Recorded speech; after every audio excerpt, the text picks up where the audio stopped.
সাইফ ভাই আমাদের কলেজে এক ব্যাচ সিনিয়র ছিলেন। আমি 20তম ব্যাচের, সাইফ ভাই 19তম ব্যাচের। কিন্তু আমরা তাকে বা তার ব্যাচের সবাইকে আমরা যখন কলেজে প্রথম ঢুকি তখন থেকে একদম জমের মতন ভয় পেতাম। আমরা পরে অবাক হয়ে দেখলাম এই ক্যাডেট পরবর্তীতে 86 সালে তিনি সারা বোর্ডের মধ্যে, রাজশাহী বোর্ডের মধ্যে সর্বোচ্চ নাম্বার পেয়ে ফার্স্ট হয়ে গেলেন। ন্যানো টেকনোলজিকে কীভাবে আর্টিফিশিয়াল ইন্টেলিজেন্স দিয়ে আরও ইফেক্টিভ করা যায়, আরও বেশি কেপেবল করা যায়, সেটার উপর কাজ করছি। যে ক্যাডেট কলেজে এখন এআই কিভাবে প্রভাব ফেলতে পারে, আপনি যেরকম কাজ করছেন এআইকে ডেভেলপ করার জন্য, ক্যাডেট কলেজে এটা কিভাবে বেনিফিটেড হতে পারে? হামজার সাথে যদি আমি নিজের তুলনা দিই, আমি হচ্ছে কাইন্ড অফ স্টোন এজের মানুষ, আর তুমি হচ্ছে এআই এজের মানুষ।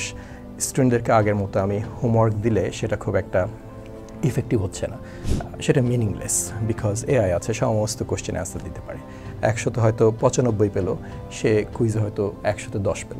স্টপ ইউজিং এআই, সেটা কমপ্লিটলি একটা ব্যাড আইডিয়া হবে।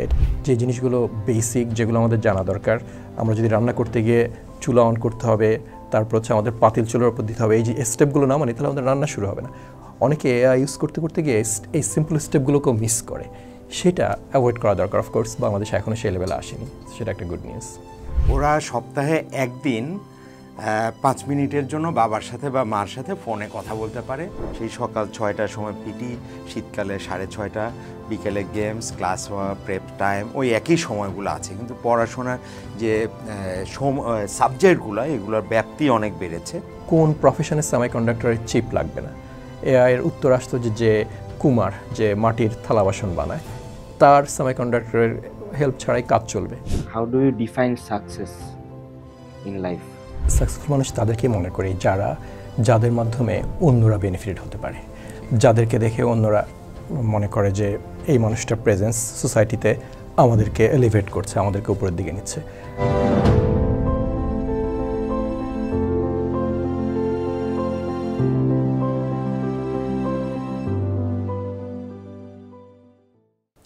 বিসমিল্লাহির রহমানির রহিম। এখানে স্টুডিওতে যারা উপস্থিত আছেন, অর্কা মেম্বার্স, এবং যারা ভিডিওতে দেখছেন, সবাইকে স্বাগতম জানাচ্ছি। আসসালামু আলাইকুম।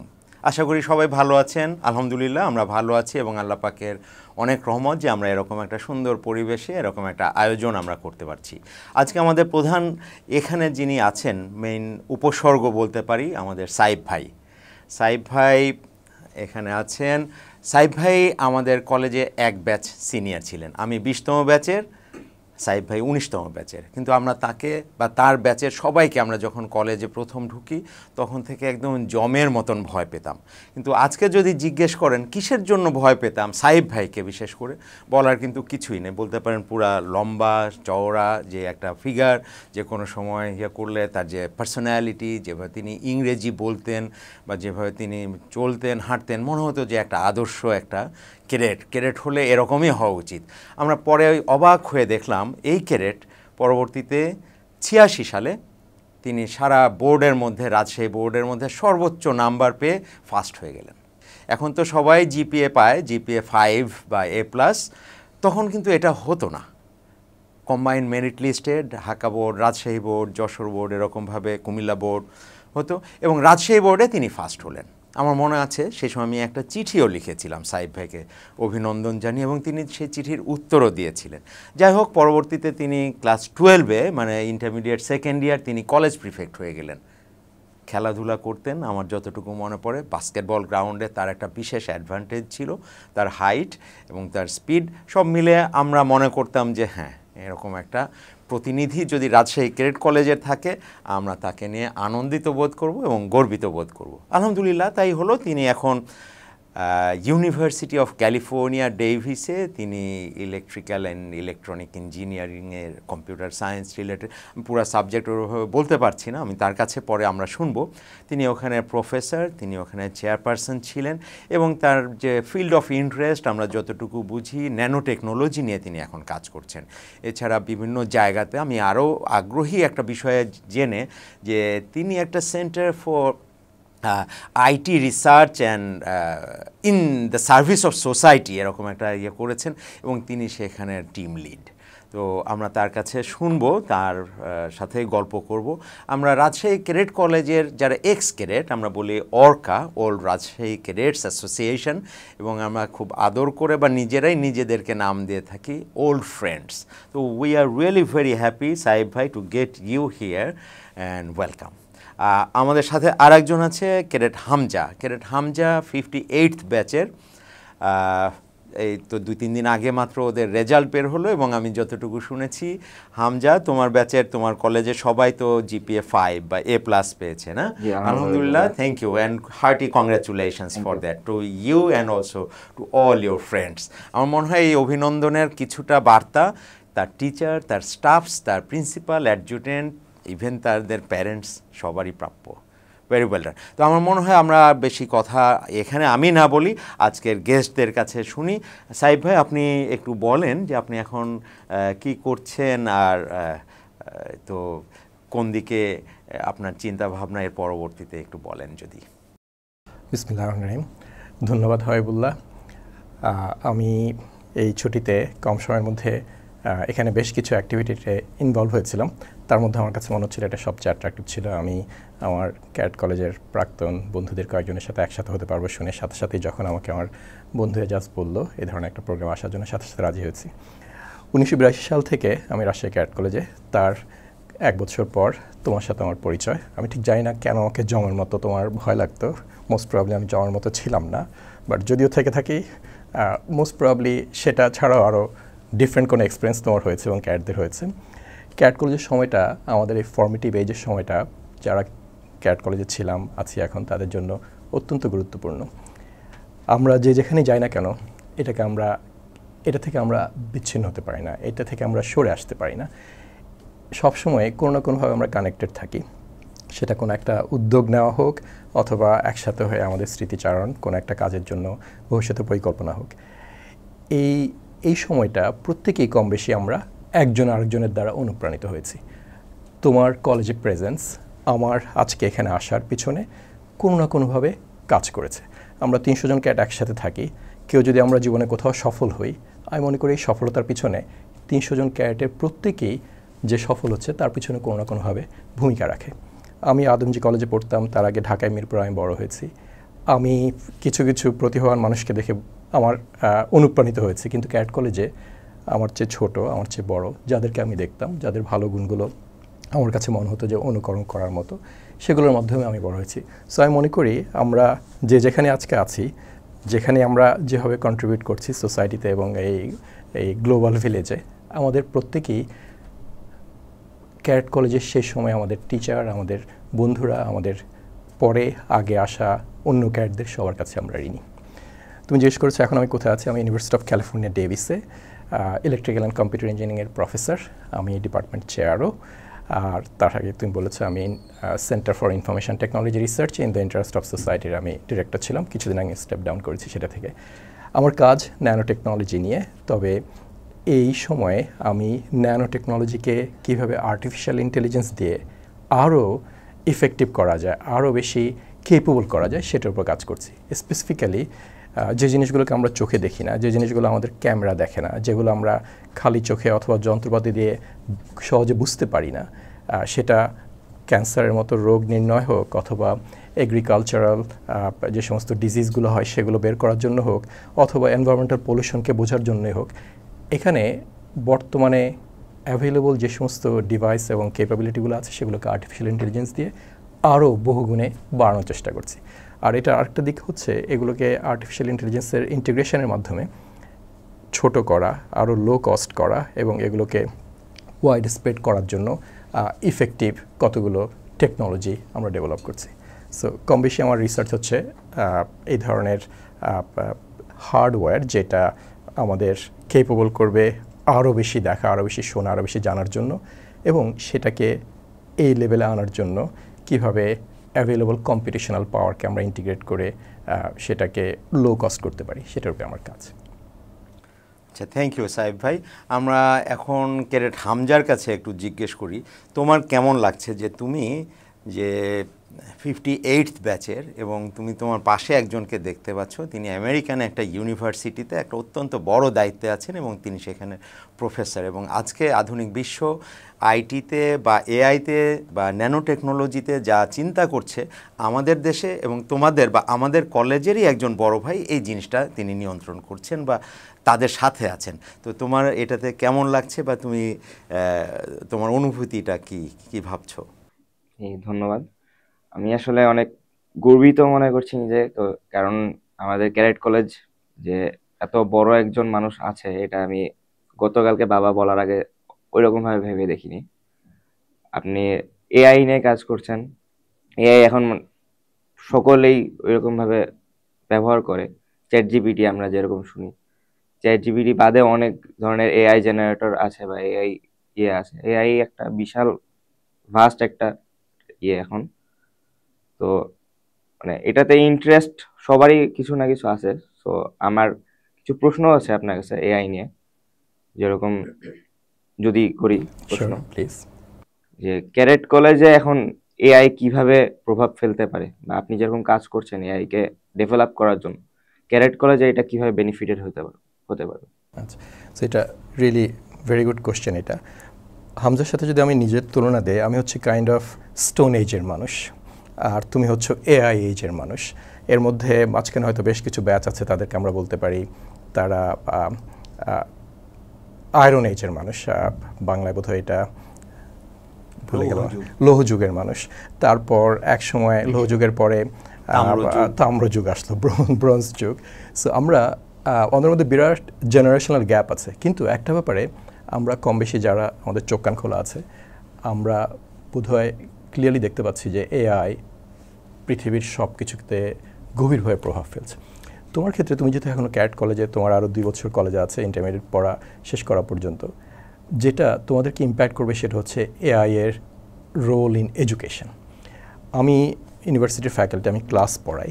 আমি গত স্প্রিং কোয়ার্টারে একটা ক্লাস পড়ানোর সময় আমি ক্লিয়ারলি দেখলাম যে স্টুডেন্টদেরকে আগের মতো আমি হোমওয়ার্ক দিলে সেটা খুব একটা ইফেক্টিভ হচ্ছে না। কারণ আমি হোমওয়ার্কটা তাদের বাড়িতে করতে দিলে সেটা মিনিংলেস, বিকজ এআই আছে, সমস্ত কোশ্চেন অ্যান্সার দিতে পারে। আমি তাদেরকে একটা টার্ম পেপার লিখতে দিলে সেটা খুব একটা মিনিংফুল না। এখন অনেকে এআই এর জন্য মাসে $200 করে পে করে রিয়েলি হাই কোয়ালিটি সমস্ত ম্যাটেরিয়াল নিতে পারছে। কিন্তু যেই আমি তাদেরকে ক্লাসে কুইজ দেই, আমি দেখি যে হোমওয়ার্কে 100 হয়তো 95 পেল, সে কুইজে হয়তো 110 পেল। এটা আমাদের ফ্যাকাল্টিদেরকে মারাত্মকভাবে একটা প্রেশারের মধ্যে রাখছে এখন, যে এই এআই যে আমরা বলতে পারি না যে স্টপ ইউজিং এআই, সেটা কমপ্লিটলি একটা ব্যাড আইডিয়া হবে, এটা সম্ভব না। এটা হচ্ছে যদি আমাদের জেনারেশনে একসময় আমরা ক্যালকুলেটর ইউজ করা শুরু করেছিলাম, তার আগের জেনারেশন ক্যালকুলেটর অ্যাক্সেস ছিল না, ক্যালকুলেটরের মাধ্যমে অনেক কিছু আমাদের ইজি হয়ে যেত। এটা একসময় পার্ট অফ লাইফ হয়ে গেল এবং আমরা কেউ হয়তো ওই ধরনের ছোটোখাটো ক্যালকুলেশন খুব একটা টাইমও দিচ্ছিলাম না। এআই এখন সোসাইটিতে এত বেশি ইম্পর্ট্যান্ট একটা রোল প্লে করছে। তোমাদের ক্ষেত্রে যেটা হবে, তোমাদের টিচাররা এখন পর্যন্ত হয়তো এই ফর্মেটিভ স্টেজে আছেন যে কীভাবে আমরা এটাকে ব্যবহার করব যাতে আমাদের লার্নিং প্রসেসটা স্টিল প্রোডাক্টিভ হয়, still very very rewarding experience হয়। এআইয়ের কারণে যদি আমরা দরকারি জিনিসগুলো, যে টুলগুলো আমাদের ইয়াং পিপল হিসেবে জানা দরকার, আমাদের অ্যাকোয়ার করা দরকার, সেগুলো মিস করে ফেলি, এআই ডেফিনেটলি সবসময় থাকবে, যেরকম ক্যালকুলেটর আছে। কিন্তু আমাদের ক্রিয়েটিভিটি, বেসিক যে সমস্ত নলেজগুলো আমাদের ফাউন্ডেশনাল বিল্ড আপের জন্য দরকার, সেগুলো যদি মিসিং হয়ে যায়, আমরা যদি যেদিন ইলেকট্রিসিটি থাকবে না সেদিন যদি আমরা একটা সিম্পল মাল্টিপ্লিকেশন করতে না পারি, ওই ধরনের সিচুয়েশনে যদি আমরা পড়ে যাই এআইয়ের কারণে, তাহলে এটা হবে খুবই আনফর্চুনেট। এটার উপরে অনেক কথাবার্তা হচ্ছে, আমরা কীভাবে এআইয়ের প্রেজেন্সটাকে স্বীকার করে নিয়ে এই বড় দত্তটাকে রোলের মধ্যে থাকা সত্ত্বেও এটাকে আমরা খারাপভাবে না দেখে কনস্ট্রাকটিভ ওয়েতে ব্যবহার করতে পারবো, সেটা নিয়ে আমরাও কাজ করছি। কিন্তু আমার কাছে কংক্রিট আনসার নেই, কিন্তু আমরা এটা নিয়ে কীভাবে স্টুডেন্টদেরকে এবং আমাদের লার্নিং প্রসেসটাকে ইন্টিগ্রেট করতে পারবো, সেটার উপর আমাদের কাজ হচ্ছে। সো তোমার ক্যাট কলেজের ক্ষেত্রে এটা একটা ইম্পর্টেন্ট ফ্যাক্টর। আমার ক্ষেত্রে আরেকটা ইম্পর্টেন্ট হচ্ছে, আমি যখন রিসার্চ করি, এটা একটা অ্যামেজিং টুল। যে স্টুডেন্টকে আমি বসে বসে আগে শেখাতে হতো ফার্স্ট 6 মাস যে তোমার প্রজেক্ট হবে এইটা, তুমি এই জিনিসগুলো শেখো, এআইয়ের কারণে আমি তাকে জাস্ট বলি যে তুমি এই জিনিসগুলো শিখে আসো, সে 2 সপ্তাহের মধ্যে শিখে আসতে পারে। তখন আমার পরের স্টেপে যাওয়া সম্ভব হয়। সে যদি পুরো না শিখে, কন্টিনিউয়াস তার অ্যাক্সেস আছে এআইয়ে, সে আমার কথাগুলোকে পুরোপুরি আমার সাথে ডিসকাশনের সময় না বুঝলেও পরে গিয়ে সেটাকে আবার ফার্দার এআইয়ের কাছ থেকে হেল্প নিয়ে শিখে নিতে পারে। তোমার ফার্দার কোশ্চেনে পরে হয়তো আমি অ্যান্সার দিব, বাট আমার মনে হচ্ছে এই ক্ষেত্রে তোমার ক্ষেত্রে লার্নিং অ্যান্ড তোমার টিচারদের জন্য টিচিং একটা বিগ ফ্যাক্টর, কীভাবে এআই রোল প্লে করবে। এবং আমি মনে করি তোমাদের হয়তো বা অ্যাক্সেস আছে প্রত্যেক ক্যাডেটের এআই ওয়েবসাইটগুলোতে, তোমাদের কাছে সেরকম? সবার ক্ষেত্রে তো হয় না, আমাদের সপ্তাহে একদিন পার ক্লাস এরকম আইটি ল্যাবের একটা ফ্যাসিলিটি আছে। তোমাদের কি সবসময় ইন্টারনেট অ্যাক্সেস থাকে কলেজে? জি। তার মানে তোমরা চাইলে অ্যাক্সেস করতে পারো? হ্যাঁ, পাই। সাইফ ভাই, আমি একটু ক্লিয়ার করি বিষয়টা। সরি, আসলে ওদের অ্যাক্সেস নাই। আচ্ছা। ওরা সপ্তাহে একদিন 5 মিনিটের জন্য বাবার সাথে বা মার সাথে ফোনে কথা বলতে পারে। এটা খুবই কন্ট্রোলড একটা এনভায়রনমেন্টে হাউসে একজন টিচার বা ফ্যাকাল্টি থাকেন, তার উপস্থিতিতে কথাগুলো বলতে হয়। আচ্ছা। এবং এটা টাইম খুব রেকর্ডেড এবং 24/7 ইন্টারনেট নাই? ইন্টারনেট নাই। আচ্ছা। ফোনও নাই। ওকে ওকে। টেলিভিশনও নাই বা ইউটিউব কিছুই নাই সেই হিসাবে। Very controlled environment. সপ্তাহে একটা বা 2টা ওরকম ক্লাস থাকে যে ঠিক আছে তোমাদের এখন কম্পিউটার ল্যাবে ক্লাস। আচ্ছা, এটাই। সো আমি হয়তো বা তাহলে আমি যেটা বলেছি সেটা খুব একটা ভ্যালিড। ছুটিতে গেলে হয়তো তারা অ্যাক্সেস। আমেরিকা স্টুডেন্টদের ক্ষেত্রে ইভেন হাই স্কুলে মিডল স্কুলেও এআই একটা বিগ প্রবলেম, কারণ ওখানে স্টক করা কঠিন। ওখানে ওদের সবসময় অ্যাক্সেস আছে। স্কুলগুলো কম্পিউটার দিয়ে দেয়, যেটা ক্রোমবুক নামে একটা কম্পিউটার, যেটা totally internet dependent. So student সব সময় ইন্টারনেট অ্যাক্সেস পাচ্ছে। সেটা অবশ্যই ভালো দিক আছে, কিন্তু খারাপ দিক যেটা আমি দেখি, যে জিনিসগুলো বেসিক, যেগুলো আমাদের জানা দরকার, আমরা যদি রান্না করতে গিয়ে চুলা অন করতে হবে, তারপর হচ্ছে আমাদের পাতিল চুলার উপর দিতে হবে, এই যে স্টেপগুলো না মানে, তাহলে আমাদের রান্না শুরু হবে না। অনেকে এআই ইউজ করতে করতে গিয়ে এই সিম্পল স্টেপগুলোকেও মিস করে। সেটা অ্যাভয়েড করা দরকার। অফকোর্স বাংলাদেশে এখনও সেই লেভেলে আসেনি, সেটা একটা গুড নিউজ। তো এই প্রেক্ষাপটে আমি জাস্ট একটা মনে হলো যে আপনার কি মনে হয় সাইফ ভাই, যে আমাদের ক্যাডেট কলেজগুলো, আপনি যে 82 বা আমরা 83-র পরের কথাগুলো বলছি, আসলে প্র্যাকটিক্যালি ক্যাডেট কলেজগুলোর যে রুটিন বা কার্যক্রম এগুলো খুব বেশি চেঞ্জ হয়নি। সেই সকাল 6টার সময় পিটি, শীতকালে 6:30, বিকেলে গেমস, ক্লাস হওয়া, প্রেপ টাইম, ওই একই সময়গুলো আছে। কিন্তু পড়াশোনার যে সাবজেক্টগুলো, এগুলোর ব্যাপ্তি অনেক বেড়েছে। তো এই সব মিলিয়ে আপনার কি মনে হয় যে ক্যাডেট কলেজ এডুকেশন বা কারিকুলামের মধ্যে কোনো চেঞ্জ আনা দরকার, যাতে করে এখনকার ক্যাডেটরা এই আধুনিক বিশ্বের সাথে বা আমেরিকা রাশিয়া তারা যে গতিতে এগিয়ে যাচ্ছে ওরকমভাবে করার জন্য, আমাদের এরকম গ্লোবাল সিটিজেন্স তৈরি করার জন্য আমাদের কোনো কিছু এরকম করার প্রয়োজন আপনি মনে করেন সাইফ ভাই? আমি ব্যক্তিগতভাবে ক্যাডেট কলেজের কাছে খুবই ঋণী। আমি মনে করি তুমি যদি বাংলাদেশের বিভিন্ন জায়গা থেকে 50 জন খুবই ট্যালেন্টেড মানুষকে নিয়ে আসো, তারা একজন আরেকজনের কাছ থেকে শেখার মাধ্যমে যেভাবে নিজেদের ইন্ডিভিজুয়াল ইন্টারনাল গ্রোথটা হয়, সেটা শুধুমাত্র তারা সবচেয়ে সিলেক্টেড পিপল হওয়ার কারণেই অনেকটা হচ্ছে। তার সাথে সাথে আমাদের ডেডিকেটেড টিচাররা আছে, আমাদের সুন্দর একটা এনভায়রনমেন্ট আছে, আমরা সমস্ত ডিস্ট্রাকশন থেকে দূরে থাকতে পারছি, সবই হচ্ছে। যে জিনিসটা আমি এই বয়সে এসে ফিল করি সেটা হচ্ছে প্রত্যেক ইন্ডিভিজুয়াল ক্যাডেটদের জন্য ক্যাডেট কলেজে থাকাকালীন এবং ক্যাডেট কলেজ থেকে বের হয়ে আসার পর একটা মেন্টরিং এবং একটা কানেক্টিভিটি থাকা দরকার। অনেকেই বের হয়ে এসে লস্ট হয়ে যায়, অনেকেই নিজের কী দুর্বলতা আছে, কী ধরনের ব্লাইন্ড স্পট আছে, যেটা আমরা ড্রাইভ করার সময় ডান বামে তাকাতে, অথবা যে হেল্পার ড্রাইভারের সাথে আছে সে বলে দেয় যে এই জায়গাটা তুমি দেখতে পাচ্ছ না। আমাদের ওই ধরনের মেন্টরিং দরকার। অনেকের ক্ষেত্রে এই মেন্টরিং ছাড়াও হয়ে যাচ্ছে কাজ। আমি নিজেও, তুমি মেনশন করেছো, আমি বোর্ডে ফার্স্ট হয়েছিলাম ম্যাট্রিক ইন্টারমিডিয়েটে। আমারও নিজের অসংখ্য ব্লাইন্ড স্পট ছিল। এই ব্লাইন্ড স্পটগুলো আমি যখন দেখি না, তখন অন্য একজন যদি আমাকে বলে দেয় এবং আমি যদি তাকে ট্রাস্ট করতে পারি, আমি যদি সেটা ক্যাডেট কোর্স থেকে বের হয়ে আসার পরও এই সাপোর্টটা পাই, এটা ভেরি হেল্পফুল। এই জিনিসটার কারণে আমি অনেক সময় নিজেকে আমি বলি যে অনেক ব্যাপারেই আমি হয়তো 100 মিটার দৌড়ে জয়েন করে আমি 95 মিটার পর্যন্ত দৌড়াতে পেরেছি। বাকি 5 মিটারের জন্য আমার আরেকজনের হেল্প দরকার ছিল, আমার ট্রেনারের সাপোর্ট দরকার ছিল। সো কেউ যদি 95 মিটার দৌড়ায়, তাকে আমরা স্টিল বলি যে সে দৌড়ায়নি, সে ডিসকোয়ালিফাইড। সো অনেক জায়গাতেই আমার প্ল্যান্ড অনেক কিছু শেষ পর্যন্ত 100 মিটার শেষ করার মতো শেষ হয়নি, এবং আমি যখন পিছনে তাকাই তখন মনে করি যে কারো একজনের সাপোর্ট আমার দরকার ছিল। এটা এই কারণেই বলছি, আমি আরও কয়েকটা অর্গানাইজেশনের সাথে ইনভলভ ছিলাম ওয়ার্ল্ড ওয়াইড। আমার স্টুডেন্ট লাইফে টার্কিতে ছিলাম এক সময়, তারপর হচ্ছে আমি ছাত্র হিসেবে লস অ্যাঞ্জেলেস ছিলাম। ওখানে আমি অনেক অর্গানাইজেশনের সাথে টাচে এসেছি যারা তাদের স্টুডেন্টদের সাথে হাই স্কুল মানে আমাদের মতো ইন্টারমিডিয়েট শেষ করার পরও কন্টিনিউ করে রিলেশনশিপটা, তাদের বাসা যায়, তাদের প্যারেন্টসদের সাথে মিট করে, একটা ইন্টিগ্রেটেড ক্লোজ কানেক্টিভিটি তাদেরকে অনেক দূর পর্যন্ত ঠেলে দেয়, যেখানে তারা একসময় আর অত বেশি সাপোর্টের দরকার না হতে পারে। আমরা ইন্টারমিডিয়েট শেষ করে আমি মনে করতাম যে আমি সব বুঝি, কেউ আমার সাথে ভালো বুঝে না, কিন্তু আসলেই আমাদের বেশিরভাগেরই অনেক না দেখা, অনেক ব্লাইন্ড স্পট থাকে যেগুলোর কারণে আমরা সাফার করে যাই। সেই জায়গাটাতে ক্যাট কলেজ কিছুটা হয়তো ইমপ্রুভ করতে পারে।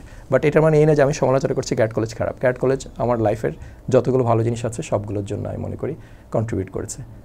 আরও হয়তো ইমপ্রুভমেন্ট এভাবে সম্ভব হতে পারে মেন্টরিং একটা নেটওয়ার্ক ক্রিয়েট করার মাধ্যমে, যেটা অর্কা করছে আমাদের কিছু। ওকে, হ্যাঁ, থ্যাংক ইউ সাহেব ভাই। আমি মনে করি যে আপনার এই পয়েন্টটা খুবই গুরুত্বপূর্ণ। আমি নিজেও একই কলেজে তো পড়াশুনো করেছি, আলহামদুলিল্লাহ আমার একটা সুযোগ হয়েছিল এই কলেজে আবার কিছুদিন প্রিন্সিপাল হিসাবে থাকার জন্য। তো আমি আসলে ওই সময়টাতে দেখেছি যে এর আগের যে ক্যাডেট কলেজ এবং ওই সময়ের ক্যাডেট কলেজ খুব বেশি পার্থক্য কিন্তু আসলে হয়নি। আমি জানি না এখানে ন্যাশনাল কারিকুলামের জন্য এর বাইরে আমরা যেতে পারি না, এইটাই কিনা, নাকি আমরা টু মাচ মিলিটারাইজড হয়ে গেছি ওই প্রোগ্রামের জন্য, এটাও আমি জানি না। কিন্তু আমি আপনার কাছে জানতে চাইবো, তো এই যে ক্যাডেট কলেজগুলো আমরা যেভাবে যে সময় প্রথম তৈরি করেছিলাম যে উদ্দেশ্যে, যে এটা feeder institute of the military, army, navy, air force হিসাবে কাজ করবে। তো এরপরে কিছু কিছু বছরে দেখা গেল যে একটা বড় অংশ মিলিটারিতে চলে যাচ্ছে, ভালো কথা, কোনো অসুবিধা নেই। কিন্তু আরও একটা উল্লেখযোগ্য অংশ দেশের বাইরে চলে যাচ্ছে। আর কিছু যারা থাকছেন তারা অন্য সাবজেক্টে পড়াশোনা করছেন এবং বিসিএস বা অন্য কোনো জায়গাতে তারা অ্যাকোমোডেটেড হওয়ার চেষ্টা করছেন। আমি জানতে চাচ্ছি আপনার কাছে, আপনার কি মতামত যে ক্যাডেট কলেজ যে উদ্দেশ্যকে সামনে রেখে প্রতিষ্ঠা করা হয়, আর কিছু যে ট্রেন্ড বা আপনি আপনার অবজারভেশন থেকে বলতে পারেন যে উদ্দেশ্য বাস্তবায়ন করছে বা সাফল্য বা ব্যর্থতা যেটা দেখাচ্ছে, এটা আপনি কিভাবে ইভ্যালুয়েট করেন এই ক্যাডেট কলেজের পারফরমেন্সগুলোকে?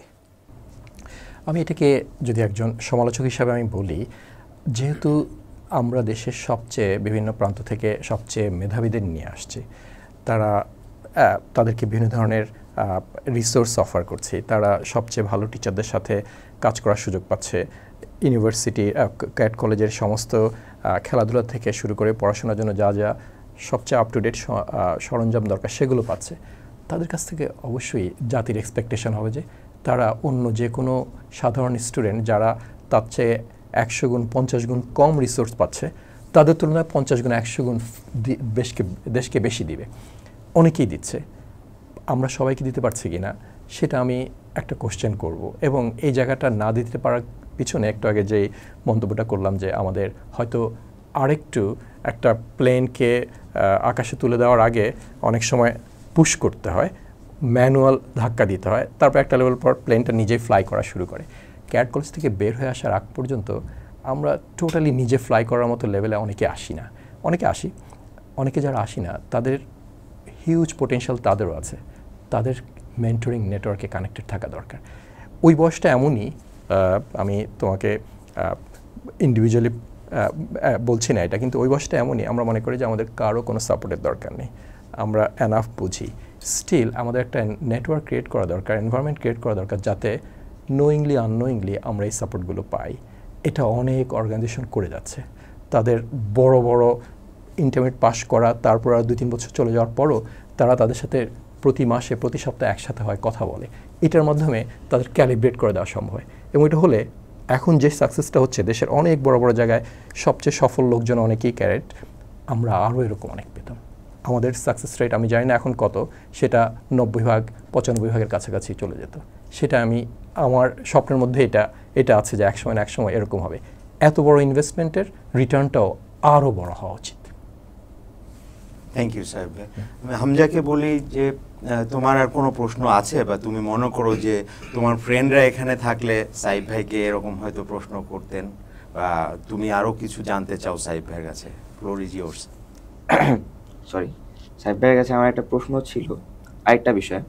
এটা হচ্ছে যে আমাদের দেশ থেকে যে যারা অ্যাব্রডে যায়, বাইরে যায়, এদের ম্যাক্সিমামই মানে বিভিন্ন জায়গায় গেলেও আমরা দেখি যে অক্সফোর্ড বা হার্ভার্ড এরকম বড় বিশ্ববিদ্যালয়ে চান্স পায় না, বা তারা ওখানে পড়াশোনা করতে চায় বা যায় না। এর কারণটা কি হতে পারে, বা কিভাবে কি করলে তারা ওই সব জায়গায় যেতে পারবে? এই জায়গাগুলোতে যে সমস্ত ছাত্রছাত্রীরা পড়ে, আমি মনে করি আমাদের ক্যাডেট কলেজের প্রত্যেক ব্যাচের বেশ কিছু ছাত্রছাত্রী এই ধরনের জায়গায় যাওয়ার জন্য যথেষ্ট উপযুক্ত। কিন্তু এগুলো যাওয়ার জন্য যেই এগুলোর দরজা খোলার জন্য যে চাবিগুলো দরকার, সেগুলো সময় মতো আমাদের হাতে আসার জন্য যেই সময়োপযোগী সমমত যে স্টেপগুলো নেওয়া উচিত, সেগুলো আমরা অনেকে ঠিকমতো নেই না। আমরা আমাদের সময় জানতামই না কীভাবে একটা বড় ইউনিভার্সিটিতে অ্যাপ্লাই করতে হয়। এই যুগের ছেলেমেয়েরা অনেকে জানে, তারা অনেকে চেষ্টা করছে, এবং আমি দেখি যে আমি ঠিক জানি না ক্যাডদের মধ্যে কী পরিমাণ যাচ্ছে, কিন্তু প্রতি বছর আমি হার্ভার্ডে, MIT-তে, স্ট্যানফোর্ডে বাংলাদেশি পুরো স্কলারশিপ নিয়ে যাচ্ছে এরকম অনেক স্টুডেন্টকে জানি, এখানকার স্কুলের ছেলেমেয়েরা। ক্যাডটা যেতে পারছে কি না আমার আরেকটু খোঁজ নেওয়া উচিত, কিন্তু আমি মনে করি যে মেধার দিক থেকে তারা সবাই রেডি। তাদের প্রস্তুতি, তাদের দরকারি সমস্ত যা ফর্মালিটিস কমপ্লিট করা দরকার, সেগুলোর জন্য তারা কি সময় মতো স্টেপ নেয়। মোস্ট প্রবলি এই ব্যাপারেও কিছুটা আমাদের মেন্টরিং অ্যান্ড সাপোর্ট দরকার, কাউন্সেলিং দরকার। সেটাতে হয়তো বা কিছুটা আরও কাজ করা যেতে পারে। কিন্তু আমি মনে করি দেশের সবচেয়ে সেরা ছাত্রছাত্রীরা ক্যাড কলেজে আসে, যেরকম আমাদের সময়, তোমাদের সময় বোর্ডের সবচেয়ে টপ স্টুডেন্ট ছিল ক্যাডেটরা। এরা দেশের সবচেয়ে সেরা স্টুডেন্ট। বাংলাদেশের পপুলেশন আমেরিকার অর্ধেক। ওখানে যদি 5-6 হাজার স্টুডেন্ট প্রতি বছর হার্ভার্ডে, MIT-তে যায় অথবা অক্সফোর্ড, ক্যামব্রিজে যায়, আমাদের দেশেরও এরকম 200-300 স্টুডেন্ট নিশ্চয়ই যেতে পারবে, এবং তাদের বেশিরভাগই ক্যাডেট হবে। কিন্তু তাদেরকে সময়োপযোগী গাইডেন্সটা দেওয়া দরকার। সেই জায়গাটাতে নিশ্চয়ই কাজ করার সুযোগ আছে এখন। থ্যাংক ইউ সাইফ ভাই। আমি মনে হয় এখানে আমি একটু জানতে চাচ্ছি, এই যে ক্যাডেট কলেজ থেকে বের হওয়ার পরে যে একটা গাইডেন্স বা পরবর্তী উচ্চশিক্ষার জন্য বা ক্যারিয়ারে কোন দিকে যেতে হবে, যে মেন্টরিংয়ের কথা আপনি বলছেন, তো বললেন যে অর্কা কিছুটা এরকম একটা কাজ করছে। আপনি কি কোনো স্ট্রাকচারের কথা চিন্তা করছেন বা অন্য কোনো ইনস্টিটিউশন, বা আমি যতটুকু মনে হচ্ছে যে আপনি যে সেমিকন্ডাক্টর এবং ন্যানো টেকনোলজি ব্রিজিং নিয়ে কাজ করছিলেন, তো এই এডুকেশন এবং ক্যারিয়ার বা হায়ার এডুকেশন, এটার মধ্যে কোনো ব্রিজিং টাইপের আপনি কি চিন্তা করছেন, বা কি একটু আরেকটু স্ট্রাকচার বলবেন যে কিভাবে এটা করা যেতে পারে? সো এই মুহূর্তে তোমার আমাদের এখানে জুনিয়র ভাই যে বসে আছে, সেও জানে যে AI রিয়েলি একটা ইম্প্যাক্টফুল রোল প্লে করছে সোসাইটিতে। এআইয়ের ফিল্ড ভেরি ব্রড। এই ধরনের একটা ইমার্জিং ফিল্ডে কোথায় আমরা কে কীভাবে কন্ট্রিবিউট করতে পারবো, এটা যদি ও এই বয়সে জানে, ইন্টারমিডিয়েট শুরু করার সময়টাতে, তাহলে সে যেভাবে প্রিপারেশান নেবে, তার 5 বছর পরে সে কোথায় থাকবে, 10 বছর পরে কী করবে, সে জানবে। এই জিনিসটা আমাদের অনেকের পক্ষেই জানা সম্ভব হয় না। সো সেমিকন্ডাক্টর মেনশন করেছো, সারা ওয়ার্ল্ডে এমন কোনো কিছু নাই যেখানে সেমিকন্ডাক্টর ছাড়া কাজ চলবে। আমি ইনফ্যাক্ট AI একটা ওয়েবসাইটে জিজ্ঞেস করেছি যে কোন প্রফেশনের সেমিকন্ডাক্টরের চিপ লাগবে না। AI-এর উত্তর আসতো যে কুমার, যে মাটির থালা বাসন বানায়, তার সেমিকন্ডাক্টরের হেল্প ছাড়াই কাজ চলবে। কিন্তু সে যখন ওগুলো মার্কেটে বিক্রি করতে চাবে, তখন সে ক্রেডিট কার্ড ব্যবহার করবে, সে ব্যাংকের ট্রানজ্যাকশন করবে, ওখানে সেমিকন্ডাক্টর চিপ লাগবে। এটার মানে হচ্ছে এটা একটা ব্রড ফিল্ড। এখন যারা আমাদের এখানে আছে, সেমিকন্ডাক্টর বলতে শুধুমাত্র ফোন বানানো অথবা কম্পিউটার বানানো, এটা ভেরি ইনডেপথ রিসার্চ হচ্ছে কীভাবে আজকের যে ডিম্যান্ড, এআইয়ের যে হার্ডওয়্যার দরকার, তারপর হচ্ছে ডেটা সেন্টারগুলো অথবা কম্পিউটারের যে সমস্ত ক্লাউড কম্পিউটিংয়ের ইনফ্রাস্ট্রাকচারগুলো হচ্ছে, সেগুলো কোনোভাবে আমাদেরকে যে সার্ভিস দেওয়া দরকার সেটা দিতে পারছে না। 10 বছর পরে সারা ওয়ার্ল্ডের সমস্ত এনার্জি যাবে শুধুমাত্র এআইয়ের হার্ডওয়্যারকে রান করার জন্য। এই সিচুয়েশানে হিউজ অ্যামাউন্ট অফ R&D দরকার। এখানে আমাদের যারা ট্যালেন্টেড আছে এবং যারা এই ধরনের কাজকে পছন্দ করে, তারা কি প্রিপারেশান নিলে 10 বছর পরে ওয়ার্ল্ডের টপ স্কুলে প্রফেসর হতে পারবে এগুলো রিসার্চ করার জন্য, অথবা ওয়ার্ল্ডের টপ কোম্পানিতে কাজ করতে পারবে, যেমন গুগল, অ্যামাজন ওয়েব সার্ভিসেস অথবা অ্যাপলে, এগুলোতে গিয়ে কন্ট্রিবিউট করতে পারবে, সেটা জানা দরকার। একটু সার্চ করলেই তোমাদের চোখে পড়বে ওয়ার্ল্ডের টপ স্কুলগুলোর কোম্পানিগুলোর অনেকগুলোতেই সিইও হচ্ছে ইন্ডিয়ান, যেমন গুগলে, যেমন মাইক্রোসফটে, এবং তুমি সার্চ করলে এরকম আর অনেক পাবে। ইন্ডিয়াতে এই অ্যাওয়ারনেসটা অনেক বেশি, তাদের ক্লাসরুমে গ্লোবাল পার্সপেক্টিভটা দেখতে পারে। আমাদের এখানে আমি প্রফেসরদের সাথে কথা বলে যা মনে হলো যে সবাই কাইন্ড অফ অনেক কারণেই কনস্ট্রেন্ড, ব্যস্ত, এবং এই বিগ পিকচারটা স্টুডেন্টদেরকে খুব একটা প্রেজেন্ট করা হয় না।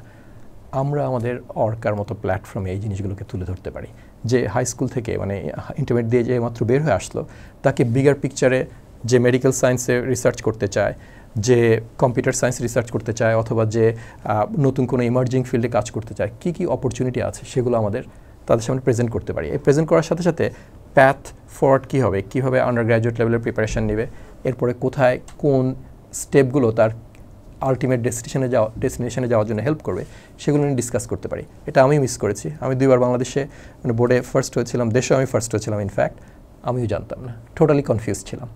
এই কনফিউশনটাকে আমরা ওভারকাম করতে পারি যদি ইন্টারাকশন আমাদের এক্সপিরিয়েন্স পিপলের সাথে আরও বাড়ে, যারা আমাদেরকে এনলাইটেন করবে। থ্যাংক ইউ সাহেব ভাই। আপনার কথা যখন একটু শুনি তখন অনেকগুলো প্রশ্ন আবার মাথার মধ্যে চলে আসে, আবার কিছু বলতে গেলে তখন মনে হয় যে খেয়ে হারিয়ে ফেলছি। তো আমাদের ভিডিও যারা দেখছেন তাদের জন্য আরেকটা তথ্য একটু বলে রাখি এখানে, যদি রিপিটেশন হয় সরি ফর দ্যাট। সাইফ ভাইয়ের প্রায় 40-এর উপরে কিন্তু বিভিন্ন বিষয়ে আবিষ্কারের প্যাটেন্ট করা আছে ইউএসএ এবং অন্যান্য জায়গাতে, এবং প্রায় 250-র উপরে তার বিভিন্ন সায়েন্টিফিক জার্নালে বা কনফারেন্সে পেপারস পাবলিশড আছে। তো সেই হিসাবে আমরা মনে করি যে সাইফ ভাইয়ের কাছে একটু কথা শুনতে গেলে খেই হারানোর যে একটা অধিকার এটা আমাদের থাকতেই পারে। তো আপনার এই যে এআই রিলেটেড পয়েন্টে সাইফ ভাই আমি পরবর্তীতে জানতে চাইব যে আমাদের দেশের যে আর্মি, তো এখন যে আমরা দেখলাম ইরান ইসরায়েল ওয়ার বা অন্যান্য যে ইউক্রেন রাশিয়া এইসব জায়গাতে কিন্তু টেকনোলজি একটা বড় রোল প্লে করছে। আসলে পুরাতন আমলেও যুদ্ধের ক্ষেত্রে দেখা যেত যে যুদ্ধের ক্ষেত্রেই টেকনোলজিটা আগানো অন্যান্য জায়গার চেয়ে, এবং যুদ্ধটাই ক্ষেত্র বিশেষে টেকনোলজিকে গাইড করেছে মিলিটারি পারপাসে ইয়ের জন্য।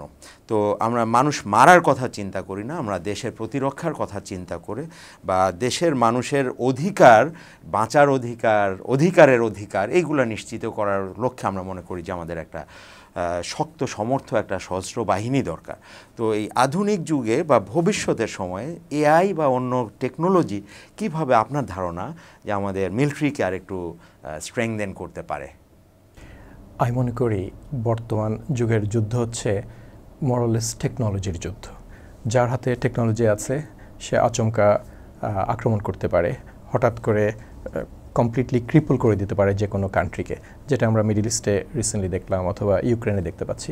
ইউক্রেন প্রথম দিকে তাদের বেশ কিছু ড্রোন বেসড সক্ষমতা ছিল, সেটা টার্কির ড্রোন নিয়ে হোক অথবা তাদের নিজেদের হ্যান্ডমেড ড্রোন নিয়ে হোক। আলটিমেটলি সেগুলো যখন শেষ হয়ে আসতো, এখন রাশিয়া বিভিন্ন জায়গা থেকে ড্রোন কিনে এবং নিজেরা ডেভেলপ করে তারা ইউক্রেনকে এখন চাপের মধ্যে রাখছে।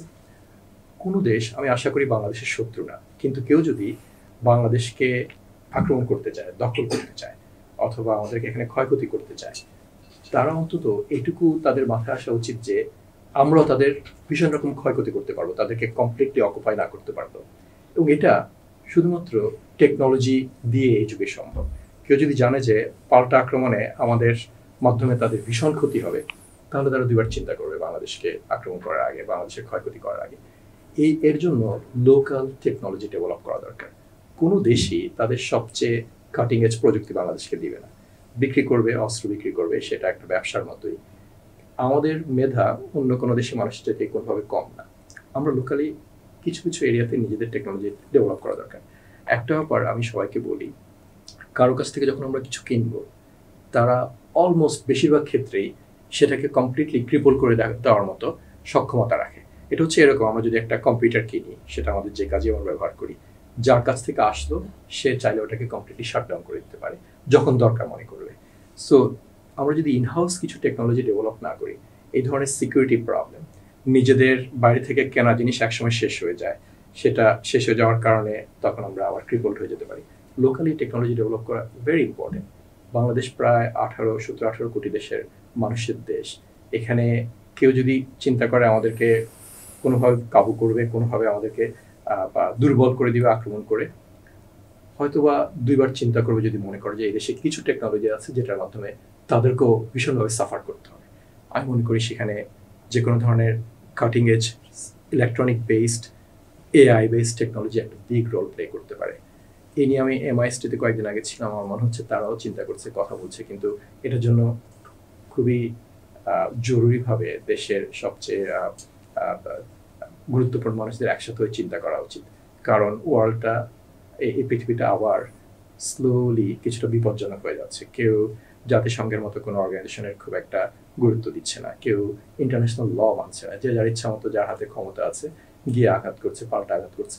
এটা থেকে খুব শীঘ্রই আমরা মুক্তি পাবো না, কিন্তু কেউ যদি আমাদের আক্রমণ করার আগে দেখে যে আমরাও তাদের ক্ষতি করতে পারবো, তাহলে দুইবার চিন্তা করবে। আচ্ছা, thank you so much Saif ভাই। আমরা খুবই উপভোগ করছিলাম আপনার কথা, এবং এর মধ্যে অনেকগুলো আছে।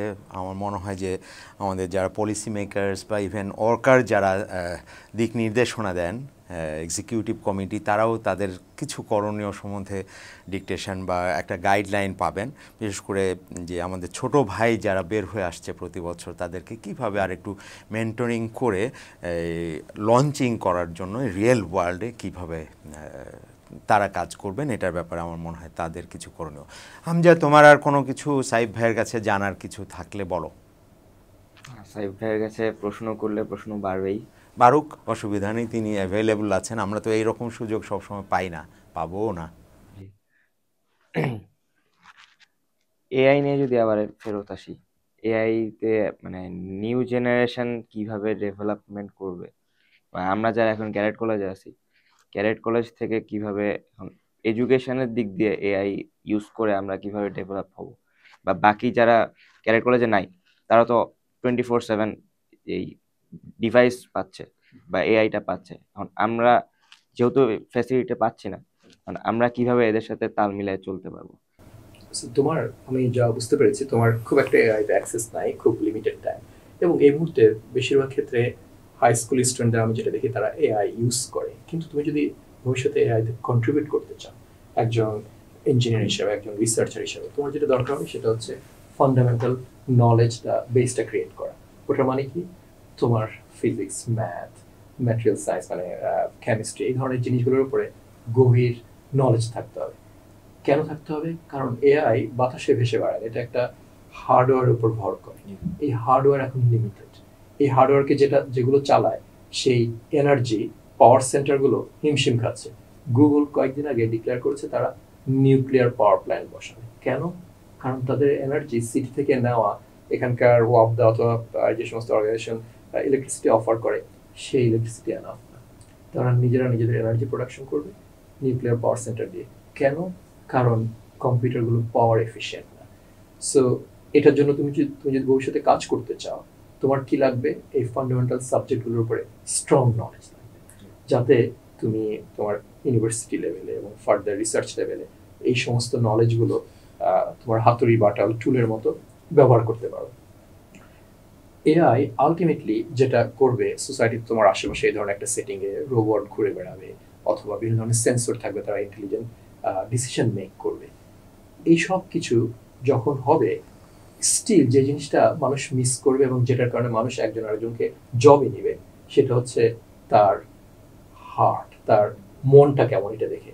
এ ব্যাপারে ডভ সিডম্যান নামে একজন আমেরিকান ফিলোসফার আছে, তার একটা কথা বলি। উনি বলেন যে একসময় মানুষ হাত দিয়ে কাজ করতো, যেমন মানুষ ম্যানুয়াল লেবার ছিল, আমাদের এখন অনেকে গার্মেন্টস ইন্ডাস্ট্রিতে কাজ করে, অনেকে মিডল স্ট্রিটে কাজ করে হাত দিয়ে। তো উনি বলতেন মানুষ হ্যান্ডস দিয়ে কাজ করতো। তারপরে কি হলো, মানুষ হেড দিয়ে কাজ করা শুরু করলো। ইউনিভার্সিটি তুমি পড়াশোনা করো, কিছু শেখো, তোমার মাথায় কিছু ইন্টেলিজেন্ট অ্যাক্টিভিটি তুমি করার মাধ্যমে তোমার স্কিল গ্রো করো, তখন তোমার ওই মাথার কারণে তোমাকে লোকজন হায়ার করে। সেটা হচ্ছে বলতে পারো একজন ইঞ্জিনিয়ারকে এখানকার যে কোম্পানিগুলো হায়ার করে। তার কথা হচ্ছে এআই এর যুগে মানুষকে মানুষ হায়ার করবে তার হার্টটা কতটা ভালো।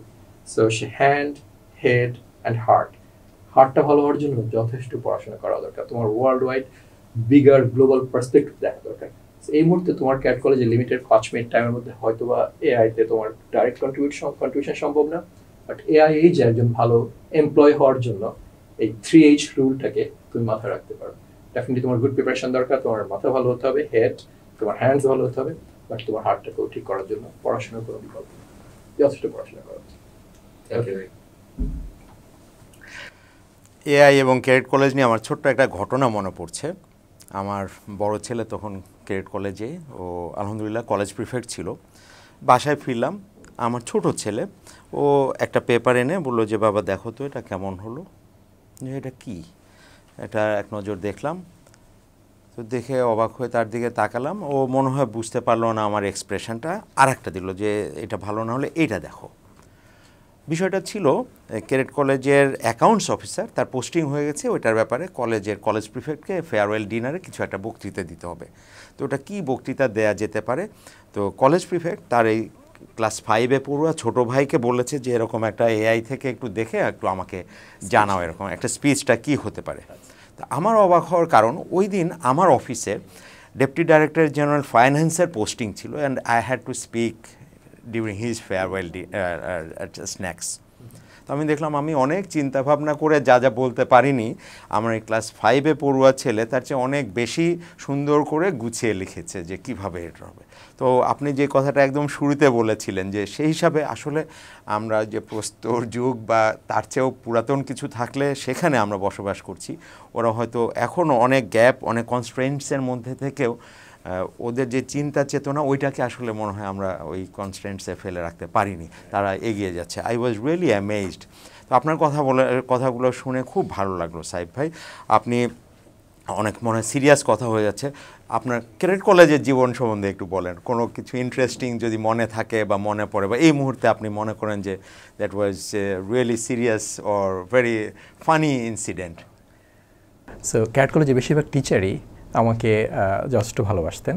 সেটা প্রথম দিকে হয়তো বা আমি অতটা ভালো রেজাল্ট না করা সত্ত্বেও যখন আমি প্রথমে ঢুকি তখন বোধহয় আমার রোল নাম্বার 18 কি 19 ছিল। একসময় আমার রোল নাম্বার 3 হয়ে যায়, তারপরে 10 ওঠার সময় ফার্স্ট হই। তারপর থেকে অনেক শিক্ষকের সাথে আমার গভীর সম্পর্ক হয়। তা আমি এই সময়ে যখন আমার 18 রোল নাম্বার ছিল তখন আমার বাবা বললেন যে আদম যে কলেজে আমি অনেক ভালো স্টুডেন্ট ছিলাম, ক্যাডেট কলেজে গিয়ে আমি খারাপ হয়ে যাচ্ছি, উনি আমাকে নিয়ে আসবেন।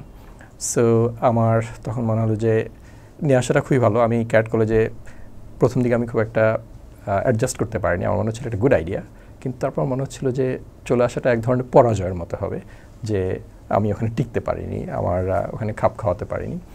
তো খুবই চেষ্টা করেছিলাম এবং এই চেষ্টা করা যে কাজে দেয়, একটু আগে তোমাকে বলছিলাম যে প্রতিবার আসলে হচ্ছে হার্ডওয়ার্ক, কনসেন্ট্রেটেড হার্ডওয়ার্কটাই হচ্ছে ট্যালেন্ট। সো ওইটা কাজ করলো। তো আমি যখন ক্লাস 10-এ উঠলাম, প্রথম হলাম, তারপর হচ্ছে কন্টিনিউ করছি প্রথম হওয়াটা, টিচারদের অনেকে আমাকে ভাবতেন যে আমি ফ্ললেস, আমি কখনোই কোনো রকম মিস্টেক করি না। এর মধ্যে একজন স্যার ছিলেন মিস্টার আব্দুল হান্নান, আমি ক্লাসের মধ্যে ঘুমালো, উনি ভাবতেন যে ঘুমানোটা আমার দরকার, কারণ আমি অন্য সময় যথেষ্ট পড়াশোনা করছি। আমি হয়তো মাথা হাত দিয়ে ঘুমাচ্ছি, উনি ভাবতেন যে আমি পড়াশোনা করছি। এবং আমার ফ্রেন্ডরা এটা নিয়ে আমাকে যথেষ্ট তারা মজা পেত এই ব্যাপারটা, যে হান্নান স্যার আমার মধ্যে কোনো ভুল দেখেন না। এটার এই জন্যই বলছি যে ওনাদের ভালোবাসাটা এমন নিখাত ছিল, আমার ছোটোখাটো ভুলগুলোকে তারা ইগনোর করতেন। এবং এটার মাধ্যমে আমি ফিল করি যে এই ইন্সপায়ারেশনটা আমাকে আরও ড্রাইভ করতো, যে এতগুলো মানুষ চেয়ে আছে এখন স্কুলে অথবা আমার ক্যাডেট কলেজের মধ্যে ফার্স্ট হওয়া এক জিনিস, আর সারা দেশের কম্পিটিশনে নিজেকে প্রথম সারিতে নিয়ে আসা আরেক জিনিস। সো এই ড্রাইভটা আমার অন্য যে কোনো ছোটোখাটো কষ্ট, আমার প্রিপারেশনের জন্য যা আমাদের কাজের মধ্যে দিয়ে যেতে হয় সেগুলোকে খুবই লাইট করে দিত। এখন পর্যন্ত আমি ঋণী। অনেক স্যার এখনও বেঁচে আছেন, তাদের সাথে আমার কথা হয়, অনেকে বেঁচে নেয়, আল্লাহ তাদেরকে জান্নাত নসিব করুক। আমি মনে করি তাদের সবাই কম বেশি আমাদের সবার জন্য একইভাবে ভাবেন। আমরা অনেকেই হয়তোবা বুঝতে পারি না তাদের এই আদর, তাদের এই আন্তরিকতার থেকে হয়তো বেনিফিটেড হতে পারি না, অনেকে আমরা হই, এবং এটার মাধ্যমে আমরা উপরে উঠে আসি। আমাদের নিজেদের কৃতিত্ব চাইতে তাদের অবদানটাকে আমি অনেক বড় মনে করি।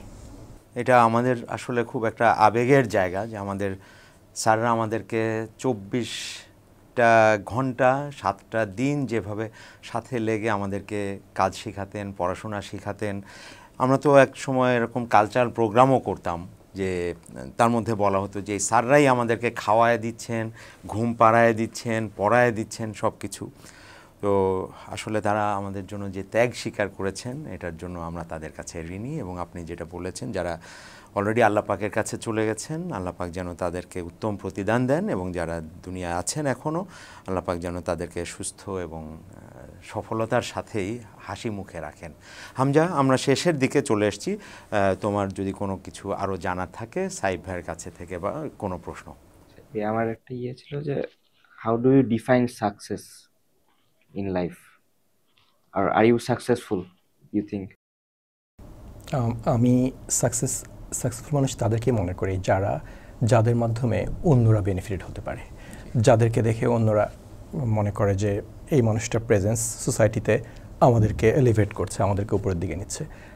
এটার অন্য কোনো অল্টারনেটিভ সংখ্যা আমার কাছে মনে হয় না অ্যাট্রাক্টিভ। সোশ্যাল ওয়ার্ক হতে পারে মানুষের জন্য, মানুষকে ছোটোখাটো সাহায্য থেকে শুরু করে বড় ধরনের সাহায্য, যার যেটুকু অ্যাবিলিটি আছে সেটার মধ্যে থেকে।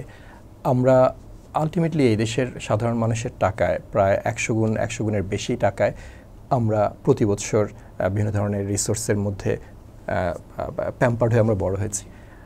এটা যদি নাও হতাম, স্টিল আমরা যদি নিজেদেরকে ডিক্লেয়ার করতে চাই যে আমরা সাকসেসফুল, এই সাকসেসটা তখনই মিনিংফুল হবে যখন আমরা রিয়েলি পার্সোনাল সাকসেসের বাইরে গিয়েও আমাদের মাধ্যমে বাইরে অন্যদেরকে টেনে তুলতে পারবো। এর মানে এই না যে আমরা পার্সোনালি সাকসেসফুল হওয়া দরকার নেই, এটা দরকার। একটা ছোট গাছে পাখি এসে বাসা বাঁধে না, গাছ যখন বড় হয় তখন অনেক ধরনের পাখি আসে, মানুষ নিচে ছায়ার জন্য বসে। কিন্তু যদি এই গাছের নিচে গাছে যদি কোনো পাতা না থাকে তাহলে এটার মধ্যে কেউ বাসা বাঁধবে না, এটা নিচে কেউ বসবে না। আমাদের সেরকমই হওয়া দরকার, ওইটি হচ্ছে সাকসেসফুল। থ্যাংক ইউ ভাই। অনেক ভালো লাগলো। আমরা আশা করি, দোয়া করি যেন আমরা এখানে যারা আছি, যারা শুনছি, সবাই যেন সাকসেসফুলদের মধ্যে আমরা অন্তর্ভুক্ত হই। আল্লাহ পাক যেন আমাদেরকে দুনিয়া এবং আখিরাতে সেই হিসাবে সফলদের মধ্যে তালিকাভুক্ত করেন। আমি ধন্যবাদ জানাই এটা যারা অর্গানাইজ করেছেন তাদেরকে, বিশেষ করে এজাজ ভাই, অর্কার অন্যান্য যারা সদস্য এটার সাথে সম্পৃক্ত তাদেরকে ধন্যবাদ জানাই। সাইফ ভাই, আপনাকে অনেক ধন্যবাদ জানাই, আপনি অনেক সময় দিয়েছেন। আমি জানি আপনার আজকেই সন্ধ্যার পরে ফ্লাইট, এর মধ্যেও যে আপনি সময় ম্যানেজ করতে পেরেছেন, এটা really amazing. We thank you. এবং আমি মনে করি যে রাজশাহী ক্যাডেট কলেজ এগিয়ে যাক, অর্কা এগিয়ে যাক, সেই ক্যাডেট কলেজগুলোর বাংলাদেশের সবাই এগিয়ে যাক, বাংলাদেশ এগিয়ে যাক, এবং আমেরিকার মতন জায়গাতে বা অন্য কোথাও দেখুক, তারা দেখাক যে এখানে বাংলাদেশ নামে একটা জনপদ আছে। এখানে মানুষ, তারা মানুষকে নিয়ে ভাবে, মানবতাকে নিয়ে ভাবে, সোসাইটি নিয়ে ভাবে, সাকসেস নিয়ে ভাবে, এবং তারা অবদান রাখতে তারা যথেষ্ট উদ্গ্রীব এবং তারা প্রস্তুত একই সাথে। আল্লাহ পাক আমাদেরকে সেই তৌফিক দান করবেন। Once again, thank you. আমিন। আসসালামু আলাইকুম ওয়া রাহমাতুল্লাহ।